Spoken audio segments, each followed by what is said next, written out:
smashing that pipe was like ending a relationship with my most closest companion. It was actually heartbreaking.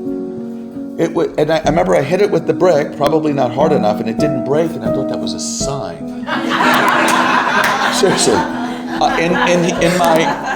I was very, very intelligent, logical at the time, and I remember thinking, maybe I'm supposed to finish what's in there, you know? So my sponsor said, hit it harder.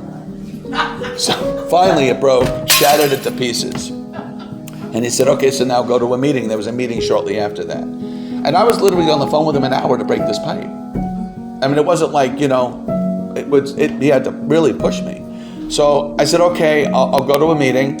We talked a couple more minutes. We got off the phone. I went and bought a new pipe and another bag. Immediately, within 10 minutes. It was such a compulsion. And then I remember getting on my knees to God, please take this away from me or I'm gonna die. And I semi-overdosed twice during that end there of my drug addiction. Now, quite frankly, I wasn't drinking at the time because drugs did it for me. That became my new drug of choice.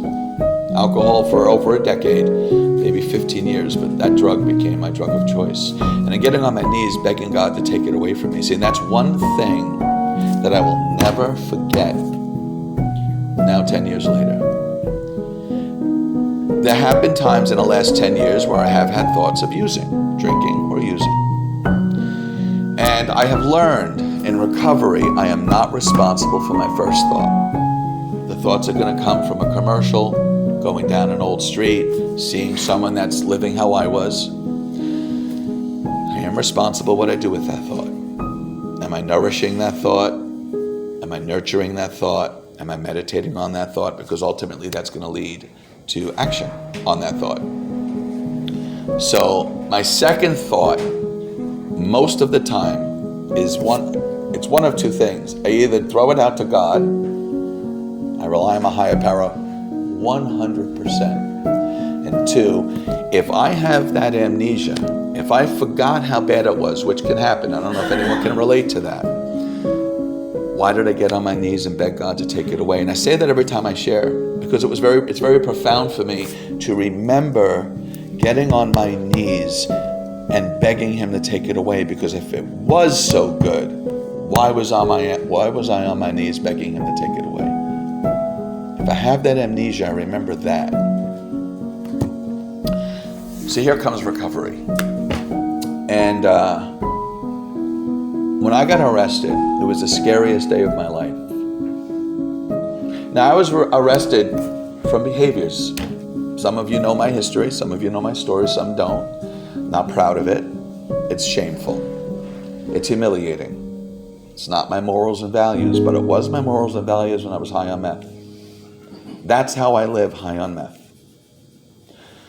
But when I got arrested and I went to jail, my sponsor, I call him my spiritual advisor, Tony, he comes and he's on the opposite end of the plexiglass that I've only seen in movies, never thought I would be. And he says to me, and I say this every one of my shares, you've heard this before, if you've heard my story, it's another profound lesson in changing perception. Because ultimately what I had to do in recovery was change my perception of everything. I had to change my belief system on everything. I had to change my mindset on everything because I was extremely sick, mentally, emotionally, and spiritually. Intelligent, yes, but sick. He says, now you can either go on living how you are or have been. Now, if anyone's been in jail or prison, you know that everything's in there. All the drugs, all the alcohol, all the sex is in there. Or treat this as a spiritual retreat. You're away from the distractions. You can take off the masks and look in the mirror. My immediate response was spiritual retreat. Because I was, at that point, I took that metaphoric white flag and I waved it super high. I was so done. I prayed to God for a week to let me die in my sleep. I was so humiliated.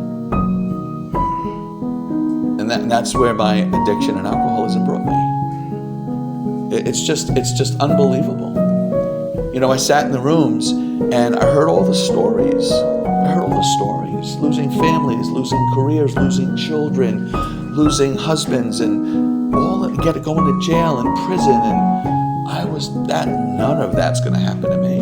And it's just, when I look back, it's just, wow, that was like my higher power through you guys was telling me my future. And I just did not believe it. It was just, and the fact that my sponsor kept asking if I'm an alcoholic, there's no way I'm an alcoholic. I couldn't see it. It was so degrading. It was so degrading. So now I'm in jail and I'm facing 50 years in prison, 42 years old, facing the rest of my life in prison. Now, I got accused of things I didn't do, and I got accused of things I did do. So it was a very trying time. So here I am going through, the day I got arrested, I was on a 5-day high. I think I slept 3 hours in 5 days the day I got arrested. I'm interrogated for 4 hours. And so now I'm going through, for the following weeks and months, I'm going through withdrawal, significant fear of the future, regret of what I did with my life, because now it's hitting me. Took that. My career, I started looking at, I lost my career. I mean, I just was so mortified at what I did to me. I don't have anyone to blame, no one to blame. I did it, and I had to carry the burden. You know, it's nice when someone else made a mistake and you got the consequence because you could blame them. I had to carry all of that, and then all the people I hurt, all the chaos I caused, getting clean and sober in there, being offered drugs. I was offered crystal meth. Can't tell you how many times I was offered meth in there, marijuana. And I remember I'd say no all the time, and believe me, I was craving it. But I figured, how low do I have to go? How bad does this have to get? My mother and father are crying on the phone. I mean, and I remember when they would ask me if I wanted to do some drugs, I'd say no, and I'd look up in the cell knowing that they're getting high, and how much I wanted to go in there and get high with them. And I just, you know, my sponsor says, you know, when you're done, when you're done. You're done when you're done. There is no, you could die, you could go to prison, you could lose everything. Maybe you'll be fortunate enough that your bottom's a little higher. You're done when you're done. See, I was done then. No matter how much craving I had, done. The desire I had, done. The pain I was going through, done. At that time, it didn't matter. I was done. Now, I didn't stop hoping the judge would be lenient with me. As far as I'm concerned, I'm facing 50 years. So for a week, I prayed to God to die in my sleep every night. Don't let me wake up, please. I really didn't. Later, I was praying to the same God, thanking Him for life, thanking Him for helping to clear my mind. I was praying to the same. See, He saw that in me, that was going to happen to me if I just gave Him a chance. I call my higher power Him. My higher power is universal energy. My higher power is love. My higher power is connecting to nature, feeling the sun on my skin, listening to the waves of the ocean, putting my feet in the ocean. That's how I connect to my higher power. And it's powerful. It's powerful. So for the next 5 years incarcerated, this became my spiritual retreat. This became my spiritual sanctuary.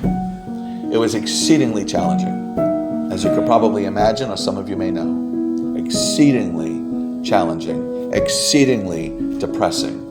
I didn't see the sun for 36 months. It's 3 years.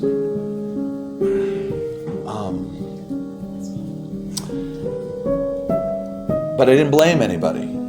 I put myself there. And I don't blame myself beating myself up. That's what happens in alcoholism and addiction. I had to learn a whole new way of thinking. And I had very challenging experiences in there with a lot of challenging people. And what I needed to do is change my mindset. I had to change how I think, had to change how I look at others, had to change how I looked at myself. And my sponsor said to me, everyone in there that challenges you are to be your teachers. They're going to teach you tolerance, patience, forgiveness, acceptance, Look at people in there that challenge you as your teachers, because now you need to start practicing spiritual principles no matter how hard it is. And I did that. And I had remarkable experiences in there. Amazing experiences with inmates when I gave them a spiritual chance. You know, I started looking at a lot of people in there as broken. And it was just a matter of changing perceptions on everything. But what I had to do is I had to change perceptions about me. I saw my sponsor 2 weeks ago and I said to him, if I knew then what I know now, I'd probably still have my career. I was a weatherman on TV and NBC. It was my childhood dream. I said, I'd probably still be that. And he said something so profound to me. He said, forgiveness is letting go of the belief that it could have been different. And the belief, if it were, it would be better.